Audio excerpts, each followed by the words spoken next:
A stalker nicknamed Raven, a loner with a difficult past, receives a strange message on his PDA, "Come to the Black Lake." The answers are there. None of the stalkers he knew had heard of such a place. The coordinates pointed to an unexplored area in the center of the zone, surrounded by deadly radiation and anomalies. Raven's entire being screamed about danger, but the message wouldn't let go. The words seemed to have sunk into his mind, causing an irresistible desire to find out the truth. Having collected his gear, he sets off on his journey. Every step brought him closer to the unknown. Along the way, he notices oddities. In the harmony anomaly, which usually only distorted space, Raven sees figures of people. They whisper fragments of phrases, and it seems to him that these words are addressed specifically to him. The air around him becomes thick, and the feeling that reality is breaking and bending intensifies. He understands that here, in the zone, his past and present are beginning to intertwine. The coordinates lead him to a place where the radiation is off the charts. The Black Lake opens up before him, a murky, motionless surface that reflects only emptiness. On the shore, he finds an abandoned bunker. Above the entrance, a half-erased inscription, "Project Black Death." Raven goes inside, trying to ignore the fear squeezing his chest. Inside the bunker, there are signs of haste everywhere. Papers are scattered. The equipment is de-energized.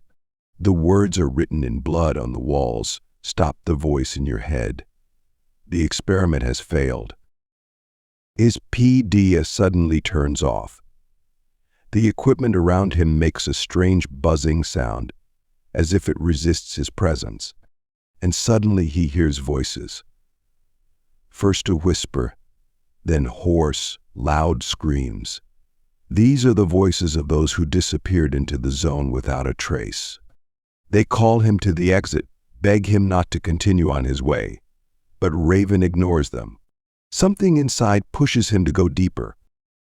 He reaches the central chamber. Inside is a huge creature. It seems to be woven from darkness, in which images, sounds, and thoughts flash like flashes of lightning on a stormy night. The creature, which is called the Black Master, addresses Raven, but not in words. Its voice sounds in the stalker's head. "You did not come for answers. You came to become a part of me." The Black Master turns out to be more than just a monster. It is an intelligent entity, created as a result of failed scientific experiments. It exists by absorbing stalkers, their memories and experiences, turning them into a part of itself. Raven tries to resist, but his consciousness begins to split. Memories from his own life emerge before his eyes, turning into living pictures.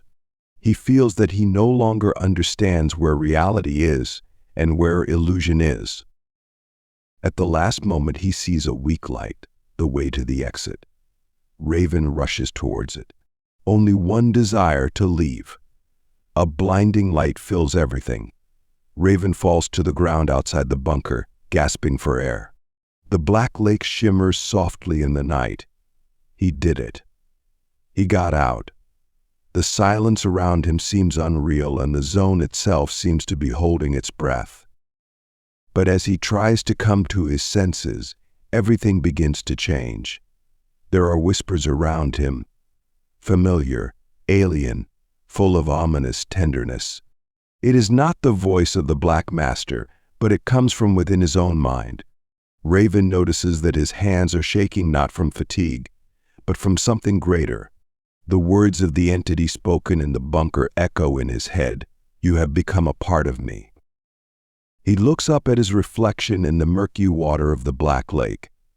At first glance, everything seems normal, but when he looks deeper, he sees shadows are moving in his eyes. His face freezes in horror as the reflection suddenly changes and looks back at him, smiling an alien, inhuman smile. The camera slowly pulls back, revealing Raven's figure kneeling by the lake. His own voice echoes in his head again. This is just the beginning.